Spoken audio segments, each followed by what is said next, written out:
अब बात करते हैं रामदास अठावले के उस बयान की जिसमें उन्होंने कहा था कि एक बड़ा सवाल है कि एनसीबी का जो काम है वो बड़े डीलर्स को यानी कि देश में ड्रग्स ट्रैफिकिंग करने वालों को रोकने का है, लेकिन पिछले कुछ दिनों में एंड यूजर को पकड़ने में ज़्यादा और जोर जो लगता है एनसीबी का है। कई लोग इसको हेडलाइन हंटिंग कह रहे हैं, बॉलीवुड पे निशाना लगा के एनसीबी पब्लिसिटी तलाश रही है। आर्यन के केस में भी फिर से यही सवाल उठ के आ रहा है कि क्या उसे क्रिमिनल के तौर पे देखा जाना चाहिए या फिर उसकी मदद की जानी चाहिए। देखिए, और ये सब तब है जब हम ये मान के भी चलें कि अगर आर्यन खान के ऊपर किसी ड्रग्स को कंज्यूम करना साबित होता है। लेकिन ये बात सिर्फ आर्यन खान की नहीं है। क्या इस वक्त दोबारा सोचना होगा कि जो ड्रग एडिक्ट्स हैं उनके साथ थोड़ी नरमी से पेश आते हुए उनको ठीक करने का, उनको रिहैब में भेजने का सोचा जाए, या उनको क्रिमिनल समझते हुए जेलों में ठूस दिया जाए।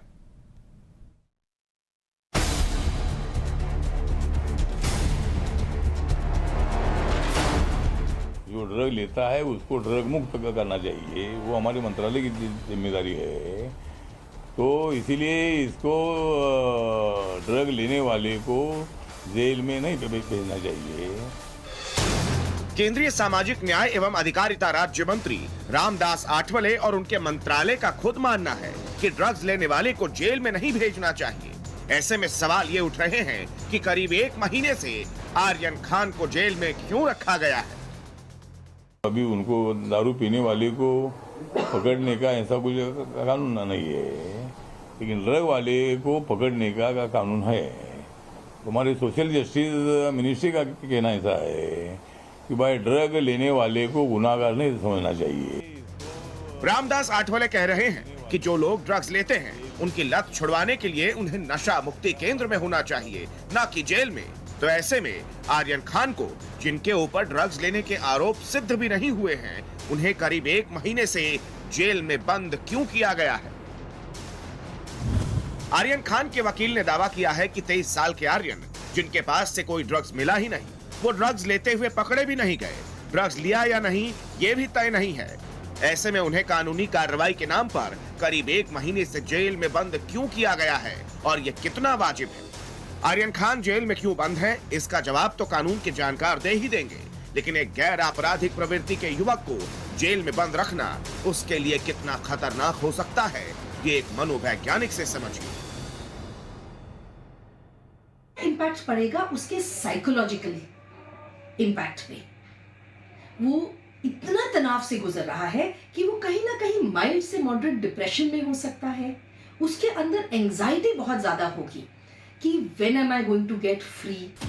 रामदास आठवले खुद ये दलील दे रहे हैं कि जिस तरह से शराब और सिगरेट की लत वाले लोगों को जेल में नहीं बंद किया जाता है, उसी तरह से ड्रग्स की लत वाले लोगों को भी जेल में नहीं बंद करना चाहिए।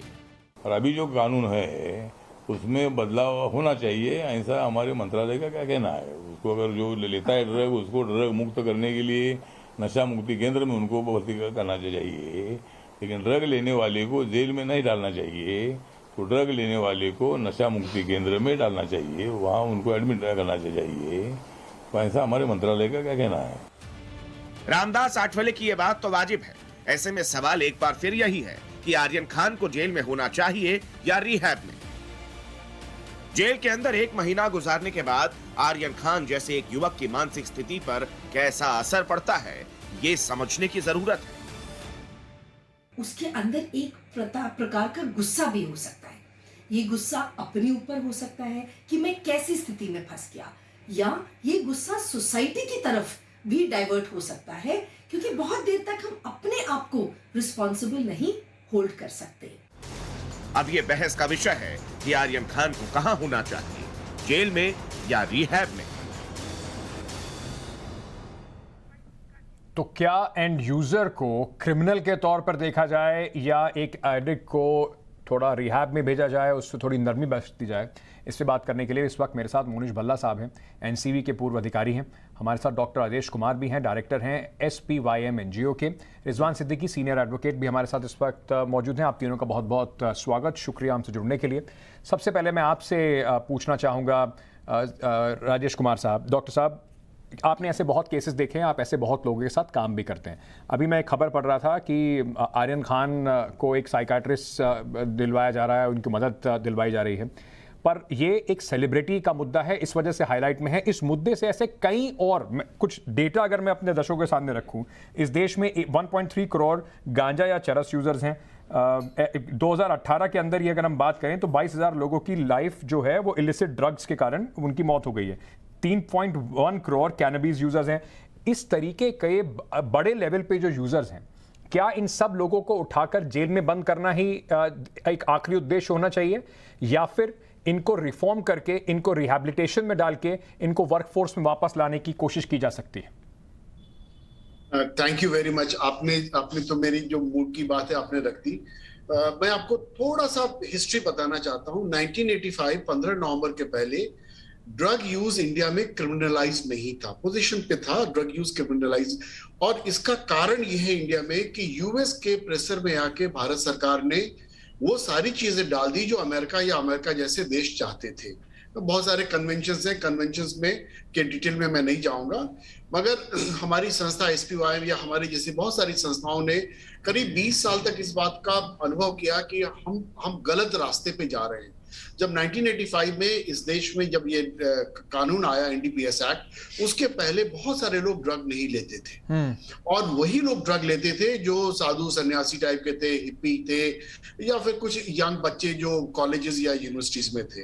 अभी आप जब अभी जाइएगा, जो भारत सरकार का जो रिसेंट डेटा है 2019 फरवरी में जो रिलीज हुआ है, उस डेटा को जब आप देखिएगा तो लगभग 5 करोड़ लोग ऐसे हैं जिनको आज नशे के इलाज की जरूरत है, जो बहुत बड़ा नंबर है।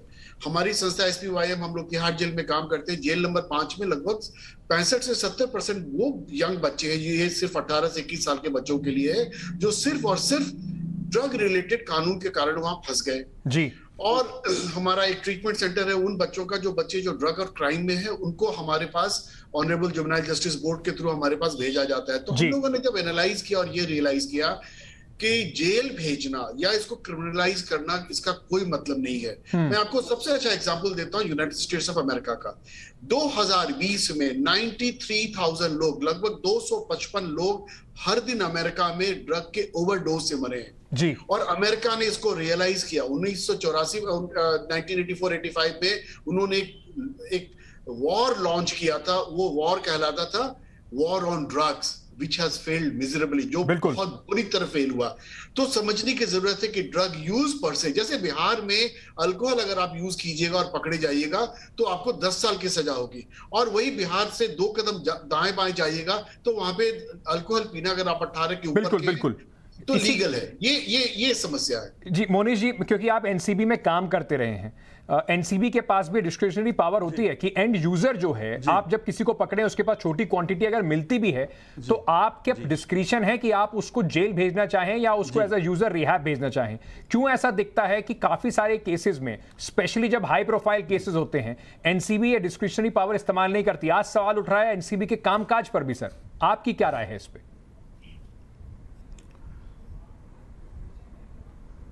अंकित जी, आपका सवाल, आपके चैनल ने पहले तो सवाल उठाया, आई शुड कॉन्ग्रेचुलेट यू। आप लोगों ने जो सवाल उठाया ये बहुत सही सवाल है, पर और डॉक्टर साहब ने जो बताया हिस्ट्री वो भी सही है, पर मैं इसमें बहुत सी चीजें बताना चाहूंगा आपके चैनल के माध्यम से लोगों को, जो लोग जो आज सवाल कर रहे हैं, कुछ चीजें मैं बताना चाहूंगा।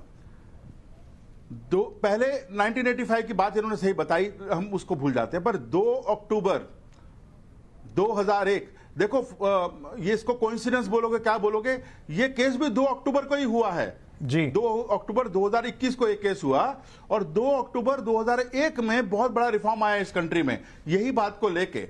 एक सेक्शन 64 होता था जिसमें इम्यूनिटी ग्रांट होती है उन लोगों को जो लोग अगर किसी ड्रग के केस में पकड़े जाते हैं और वो एक तरह का विटनेस बन के बड़ी डिटेल बता देते हैं, खुद अंदर का एक आदमी डिपार्टमेंट को हेल्प करता है, तो उसको 64 में इम्यूनिटी मिलती थी।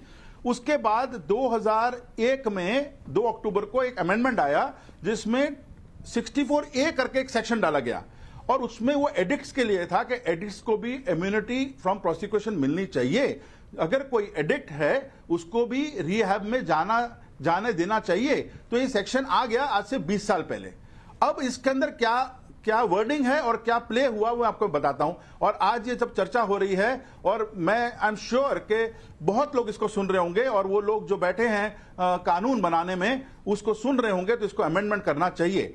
64A में क्या कहा मैं आपको पढ़ के बताता हूं, if I can read that section for you.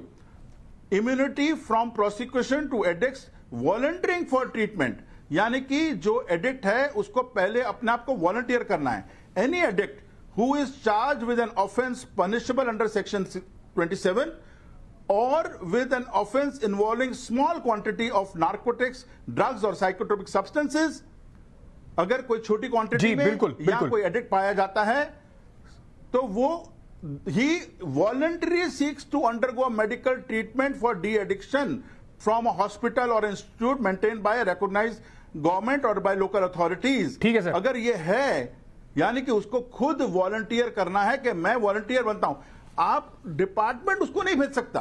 नहीं सर, लेकिन वॉलंटियर करना है। मैं आपकी बात से सहमत हुआ है, जो आप कह रहे हैं वो आपकी बात सहमत हूं, लेकिन ये देखा गया है कि मैं इस केस में क्या हुआ है कि जी बताइए सर, पूरी कीजिए अपनी बात। मेरी बात कंप्लीट कर लेता हूं मैं, प्लीज कंप्लीट। इस केस में क्या हुआ है कि ये स्टार किड के केस में, मैं नाम नहीं लूंगा, उसने कहा कि मैं कंज्यूम ही नहीं करता। तो आप कंज्यूम ही नहीं करते तो आप एडिक्ट नहीं हो, आप एडिक्ट नहीं हो तो आप वॉलंटियर भी नहीं कर रहे हो, इसलिए कंफ्यूजन हो गया है सारा। नहीं, कंफ्यूजन तो हो गया, लेकिन सर एनडीपीएस एक्ट में सबसे जरूरी, और रिजवान सिद्दीकी साहब इस पे थोड़ा अच्छे से बता पाएंगे, क्योंकि एनडीपीएस एक्ट में सबसे जरूरी चीज जो होती है वो ये भी होता है कि आपके पास पोजेशन जो है वो आपको दिखाना पड़ता है। रिजवान साहब, इसमें कोई पोजेशन दिखाई नहीं पड़ा, तो कुल मिलाकर एक जो बार बार बात उठती है कि is it time for a reform, क्योंकि प्रोसेस जो है वो पनिशमेंट ना बन जाए लोगों के लिए। कई ऐसे सारे लोग हैं जो बहुत स्मॉल क्वांटिटी के या एंड यूजर्स हैं, जो इस तरीके से आर्यन खान के केस में, क्योंकि शाहरुख खान के पास सारे रिसोर्सेज मौजूद थे, 90,000 एनडीपीएस एक्ट में ऐसे लोग हैं जो अब तक बेल का इंतजार कर रहे हैं। देखिए, मैं आपको बताता हूं, सबसे पहली बात तो मुझे बताइए कि am I audible? Yeah absolutely sir, please go ahead. Hello ji, आपकी आवाज आ रही है sir, please go ahead. Yeah okay, तो मैं आपको बताता हूं कि इस केस में अगर आप देखेंगे तो इस केस में उन्होंने पहले एडमिट किया था, जो स्टार किड है उन्होंने एडमिट किया था कंजम्पशन का, बाद में ही रिट्रैक्टेड स्टेटमेंट जब ये मैटर बेल पे आर्ग्यूमेंट पे पहुंचा था।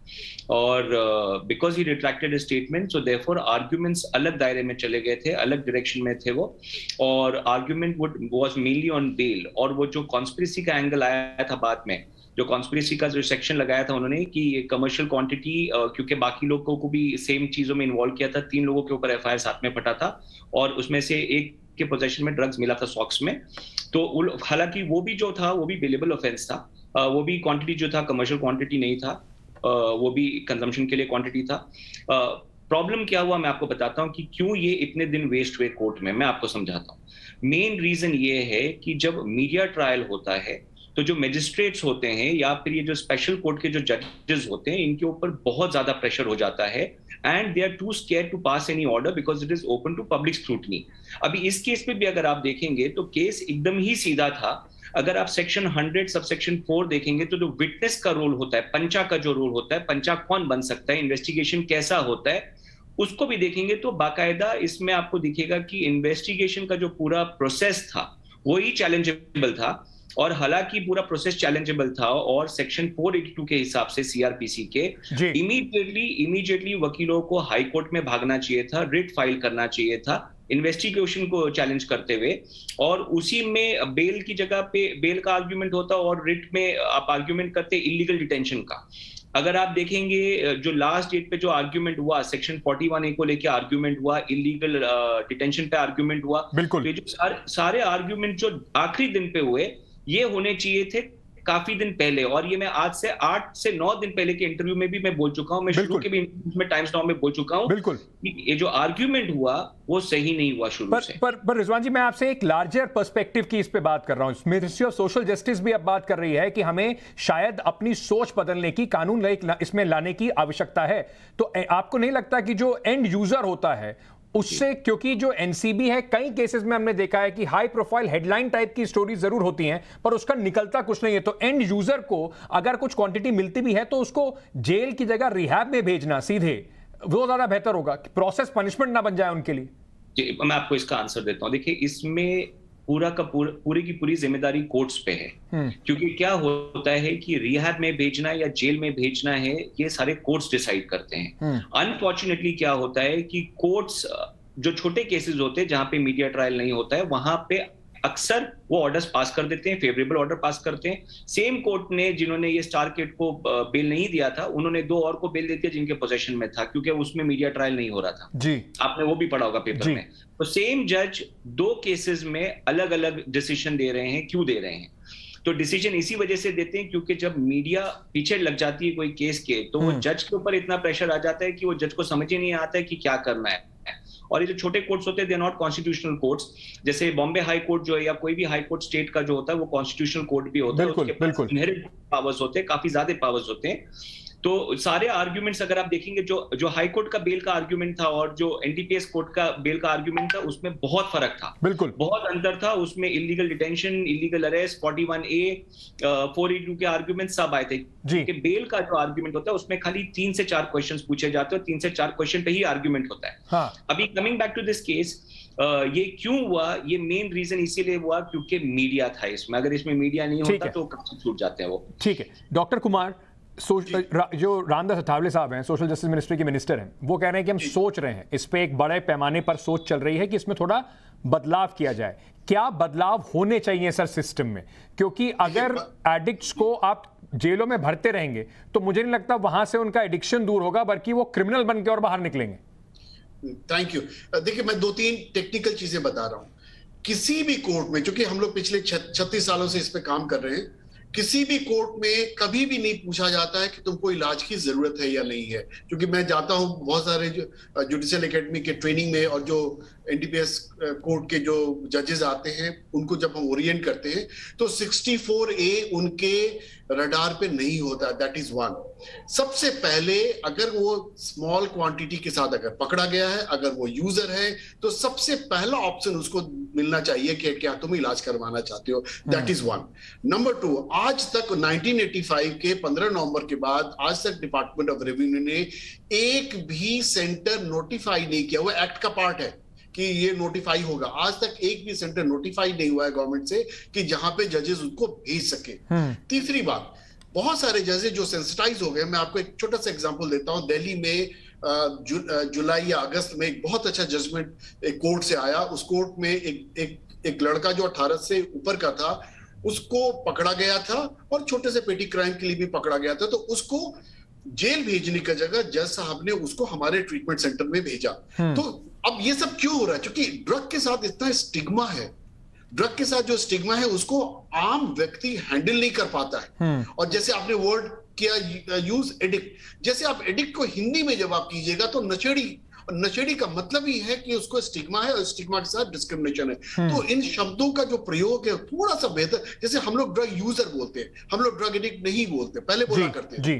तो इन चीजों का जब हम ध्यान रखेंगे तो मिनिस्ट्री सोशल जस्टिस के साथ हमारी संस्था बहुत काम कर रही है, और करीब 500 जो डी एडिक्शन सेंटर है पूरे इंडिया में, उनका एक जो प्रतिनिधित्व है मंत्रालय के साथ, हम लोगों ने यही रिक्वेस्ट किया है कि इसको डिक्रिमिनलाइज कीजिए।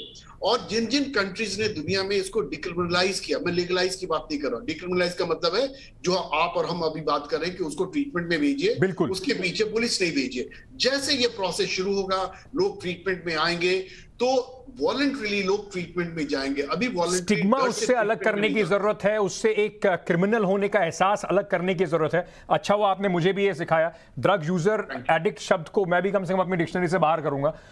लेकिन मोनीश बाला साहब, मैं आपसे समझना चाहता हूं, क्योंकि एनसीबी, क्या एनसीबी को भी, क्योंकि अब आपने उसमें अंदर भी एक सिस्टम में काम किया, अब आप बाहर से जब देखते हैं और जब इतने सारी स्क्रूटनी देखते हैं, इतने सारे एलिगेशन देखते हैं एनसीबी पे, एनसीबी को भी अपनी कार्यशैली को कुछ बदलाव करने की जरूरत है, कुछ रिफॉर्म्स की आवश्यकता है? नहीं, देखिए, रिफॉर्म एक कंटिन्यूस प्रोसेस है और हर इंसान को, हर एजेंसी को, हर सिस्टम्स को रिफॉर्म करते रहना चाहिए। This is a continuous process, कोई एंड नहीं है इसका। हमें हमेशा अपने रिफॉर्म्स पे ध्यान रखना चाहिए। और जैसे डॉक्टर साहब ने बताया, ये मुझे भी शायद ध्यान नहीं था कि गवर्नमेंट ने कोई नोटिफाई नहीं की ऐसी इतने सालों से डी एडिक्शन कैंप्स या यूजर के लिए। जो अब डी एडिक्शन मैं भी वर्ड यूज नहीं करूंगा, ठीक है, एडिक्शन वर्ड यूज नहीं करूंगा, बट एनीवेज ये बहुत अच्छी बात है अगर सरकार आज हमें सुने। जी। और इसके अंदर देखिए 64A को भी अमेंड करने की जरूरत है। बिल्कुल, उसकी कुछ बिल्कुल। वर्डिंग का प्ले ऐसा है, सरकार जब वो जजेस के पास जाता है या कोर्ट्स के पास जाता है वो प्ले में चला जाता है। It should be very simple कि वॉलंटियर जो वर्ड है कि आप वॉलंटियर करोगे, साथ में ऑप्शन होना चाहिए कि सरकार भी उसको भेज सकती है। इसको काफी अच्छे जैसे से डॉक्टर साहब ने एम्फसाइज बताया। आपने भी किया, और डॉक्टर साहब ने भी किया, और साथ इसका में लीगल एस्पेक्ट रिजवान सिद्दीकी साहब ने भी हमें समझाया। मेरे पास समय बिल्कुल खत्म हो गया है। कोशिश करेंगे इसको लेकर और ज्यादा बातचीत हो सके, क्योंकि एक बड़े नजरिए की इस समय जरूरत है, ना कि सिर्फ एक केस पर, एक व्यक्ति पर, एक बच्चे के ऊपर पूरा फोकस और हाईलाइट डालने की। जैसे रिजवान सिद्दीकी साहब कह रहे थे कि मीडिया फोकस इतना हो जाता है कि ठीक की जगह कुछ गड़बड़ होना जरूर शुरू हो जाता है। तो एक बड़ी बहस की जरूरत है, इसको हम जारी रखेंगे। टाइम्स ऑफ भारत पर आप तीनों का बहुत बहुत शुक्रिया हमसे जुड़ने के लिए।